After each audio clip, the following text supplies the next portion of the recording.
Alors le mot du jour, ça va être écailleux, enfin bulbe écailleux. On parle des fois de bulbe écailleux, c'est pour en général une seule famille de plantes, les lys, dont on parlera tout à l'heure dans l'épisode. Comment dire, les bulbes écailleux en fait sont des bulbes en plusieurs parties, composées de plusieurs écailles qui composent la matière qui aide à bouturer, d'une racine et du noyau de la plante, qui sont faits d'anciennes écailles. Voilà, c'est assez simple mais c'est bon à savoir. Donc on va découvrir ça dans Passion Jardine.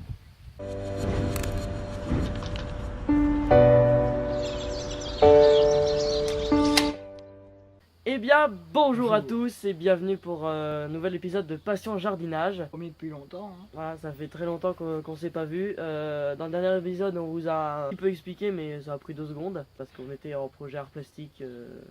Voilà. C'était la merde. Bon, on va dire qu'on a loupé une des plus belles saisons, mais l'été est très bien aussi. Hein. On va Ça essayer a failli arriver ça, quoi. On va essayer de rattraper une partie du temps perdu. Hein. Ce qui est perdu est perdu. Mais bon. Et on va pas trop en donner parce que des conseils hors saison, ça sert plus à grand chose. Voilà. À partir de maintenant, aujourd'hui déjà, on va vous présenter comme plan de la semaine la fleur qui sera notre nouvel emblème. Voilà. Et voilà. Et ben, c'est parti. Nous voici devant la plante de la semaine. C'est un lys. Alors déjà, on va rappeler ce qu'est un lys. Hein. Donc les lys sont de la famille des liliacées, comme beaucoup de bulbes, comme de nombreux bulbes peu courants, mais aussi les jacinthes. Alors ensuite, on va aller dans la famille des lys, enfin des liliums, dans lesquels sont rangés les lys. Alors les lys, donc c'est les bulbes écailleux, voilà, d'ailleurs qui se bouturent par bouture d'écailles, donc il faut les déplanter, prendre une écaille et la mettre ailleurs pour faire une bouture. C'est aussi simple que ça. On a fait ça dans une vidéo. Non. Si t'avais expliqué les bulbes. Oui, j'avais déjà expliqué, oui. C'était en automne, oui. Quand on les a plantés d'ailleurs.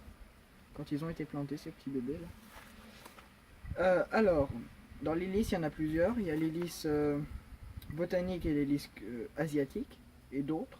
Alors les lys asiatiques, ça va être les lys qu'on voit dans les fleuristes, jaunes, très pétants, avec une fleur assez grande. Après, on a les lys trompettes avec des fleurs en trompette hein, qu'on montrera. Il y en a des jaunes, des blancs. Et après, on a les lys en turban.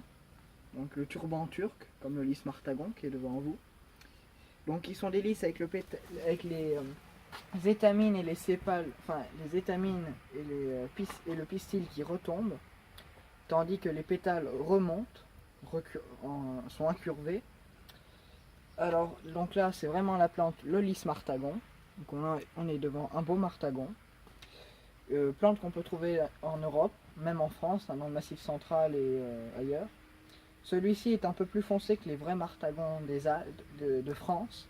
C'est le Lilium martagon pink, Manitoba morning, pardon.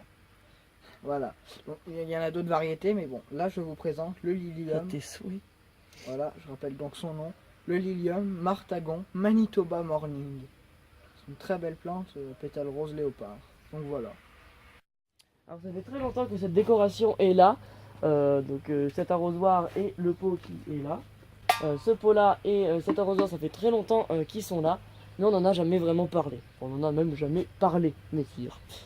Si vous avez des jardins avec par exemple des noisetiers ou des arbres avec les feuilles qui plongent vraiment vers là-bas, là. Ah. Je suis en train de crever l'œil de Mathis. Donc vous pouvez y attacher des ficelles et y pendre plein d'objets du jardin, par exemple des pots. Des arrosoirs, là on a des marche-pieds qu'on trouve à la maternelle, là-bas aussi on a un autre pot, et coucou Mathis, et là on a attaché les pots et les trucs, voilà.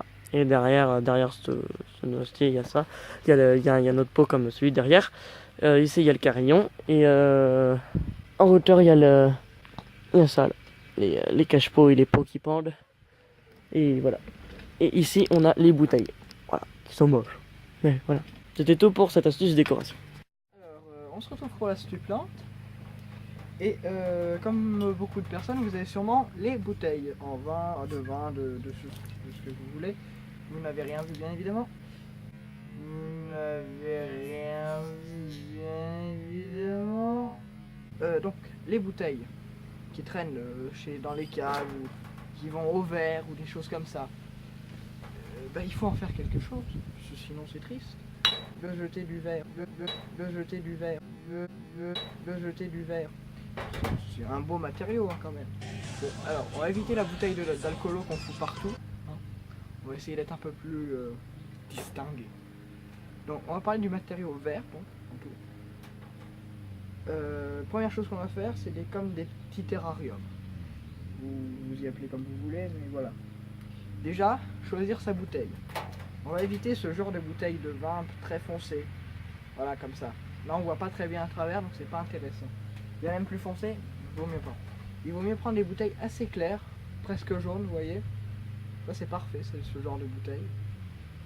C'est idéal, même. Donc, vous prenez une bouteille assez claire, comme ça. Vous mettez des billes d'argile, au fond. Ou même des pierres, hein, des choses comme ça. Vous mettez du terreau, horticole ou de jardin, du compost, hein, peu importe. Avec un bâton, vous tassez le tout, la terre, pour que ce soit uniforme. Vous mettez votre petite plante, une petite vivace ou une grimpante que vous avez bouturée, qui pourra sortir. Donc là, on a mis une pervenche, on voit sa tige. Voilà, elle commence un peu à sortir, à s'épanouir. Et bientôt, elle essaiera de dégouliner et elle poussera dedans. Ça fait comme une serre, un mini-climat, donc les plantes, il n'y a pas de problème. Donc vous retassez pour bien coller la motte. Vous rajoutez un peu de terre que vous tassez aussi. Vous pouvez mettre des billes d'argile en déco, après on voit pas très bien non plus. Ouais, on voit quand même assez nettement les petites pousses, je sais pas si vous voyez, mais enfin bon voilà. Donc vous faites ça. Une fois que vous avez votre bouteille, vous pouvez la mettre dans un pot, voilà, comme ça, c'est chaud. Donc là il y a du lierre dedans qu'il faudrait que j'arrose. Alors pour arroser vous mettez une goutte d'arrosoir, pas trop parce que l'eau ne pourra jamais sortir de la bouteille, sauf avec évaporation. Mais sinon elle ne sortira pas. Donc vous la mettez dans votre pot comme ça, qu'elle touche le bord, vous la gardez collée et vous mettez vos plantes. Dans une petite contenant comme ça, il vaut mieux mettre des plantes succulentes, hein. Donc des sédums, des cypervivums, donc des joubarbes, et c'est à peu près tout. Voilà, ça vous fait un joli petit truc. Vous pouvez aussi mettre des petites vivaces, hein, des œillets, des choses comme ça. Mais en général que vous tirez ou en mini-motte. Après vous pouvez prendre des pots plus grands aussi, des plus grandes bouteilles. Ça c'est au choix de chacun. Voilà. J'ai la même avec des arbustes que j'ai bouturés, ils sont coincés dedans. Voilà. C'est pas gênant. C'est un peu le petit jardin japonais. Astuce très bête. Vous avez une table, voilà, comme là, à fleurir. Enfin, à décorer. Vous prenez une bouteille. C'est une jolie avec une belle forme et vous mettez des...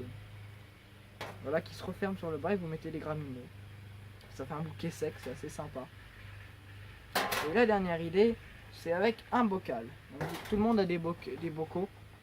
Oui, c'est bocal, hein, c'est des bocaux. Peut-on faire avec?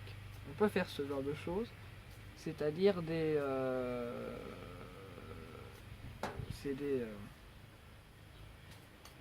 terrariums. Donc les terrariums, c'est très simple à faire. Vous prenez un bocal ou des bocaux, ça dépend comment vous voulez en mettre. Vous mettez au fond, pour le drainage, des pierres, c'est plus joli, des pierres rouges par exemple. Voilà. Vous mettez ensuite du terreau et du charbon. Pourquoi le charbon? Parce que c'est du charbon de bois.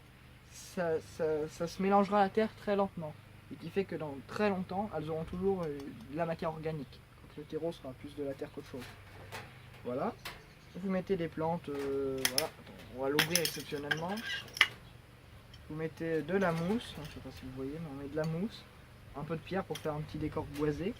Et vous pouvez mettre des fougères par exemple, qui essayent péniblement de sortir. Voilà, des fougères, un sapin, conifère, c'est très bien, conifère. Voilà, on referme. Et alors, elles sont pas vraiment malheureuses, elles sont un peu bonsaïfiées, mais bon, vous voyez, elles poussent, elles sont dans une serre en quelque sorte, hein, parce que l'air passe, c'est pas étanche, hein, les bocaux quand il n'y a pas le joint. Donc l'air passe, hein, c'est pas gênant du tout.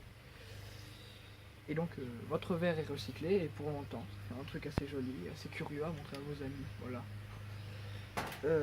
Et la dernière, donc ça c'est un que j'ai raté parce qu'il est tombé par terre, mais il faut pas le dire.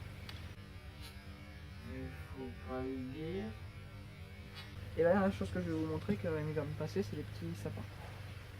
A few moments later. Alors, vous avez des verres, voilà, et vous avez des boutures de sapin. ou des pommes de pin, des choses comme ça.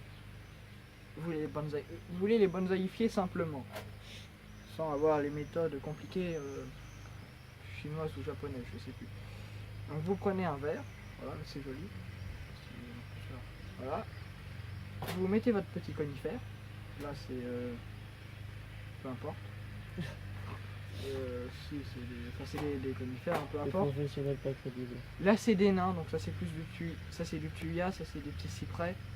Mais là c'est quand même c'est l'ancien sapin qu'on avait ici, c'est un de ses enfants. C'est un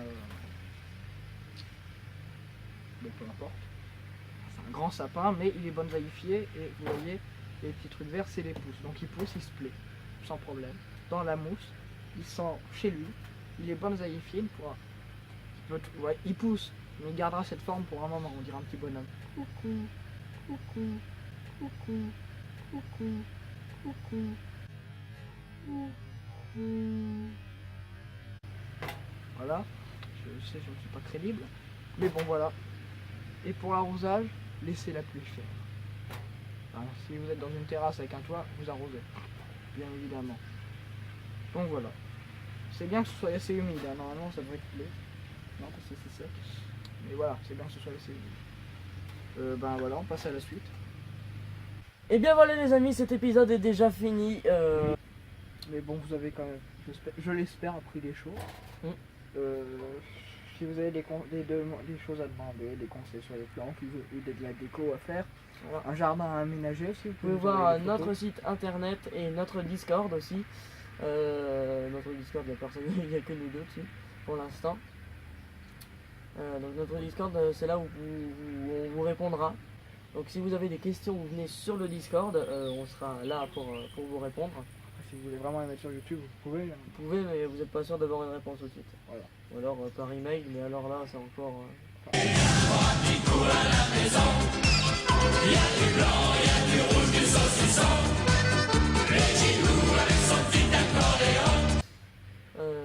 ben les amis, Voilà.